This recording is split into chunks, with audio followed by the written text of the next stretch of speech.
সাম্প্রতিক সহিংসতার পর রাজধানীর বাজারগুলোতে এখনও পণ্য সরবরাহ পুরোপুরি স্বাভাবিক হয়নি।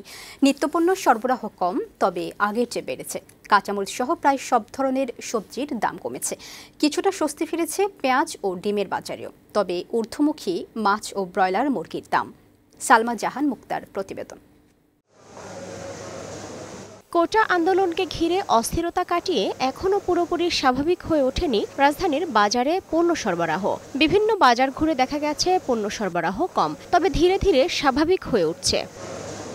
বাজারে সব ধরনের চাল কেজিতে 4 থেকে 5 টাকা বেড়েছে। কারণ হিসেবে সরবরাহ কম ও মিলারদের কারসাজিকেই দুষছেন ব্যবসায়ীরা।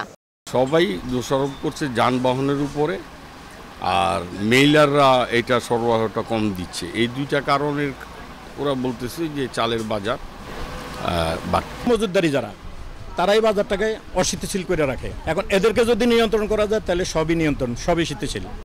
তবে দেশের বিভিন্ন প্রান্ত থেকে সবজি আসা শুরু হওয়ায় কাঁচামরিচ সহ প্রায় সব ধরনের সবজির দাম কমতির দিকে।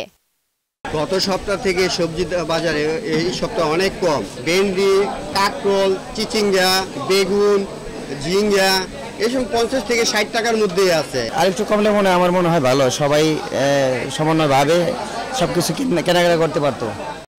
এদিকে বেশিরভাগ মাছের দাম কেজিতে অন্তত 10 থেকে 20 টাকা বেড়েছে। বৃষ্টি ঝড় হইতাছে তো মাছ আরো একটু কম হয়েছে, মাছ দামটা একটু বাড়বে। একটা ছোট আড় 1200 টাকা কেজি, তারপরে কাজলি মাছ 1400 টাকা কেজি। আসলে এটা ম্যানেজ করা খুবই টাফ। পেঁয়াজের দর গত সপ্তাহের চেয়ে কিছুটা কমলেও অপরিবর্তিত আছে ডিমের দাম। এ সপ্তাহে প্রতি ডজন ডিম বিক্রি হচ্ছে 145 টাকায়।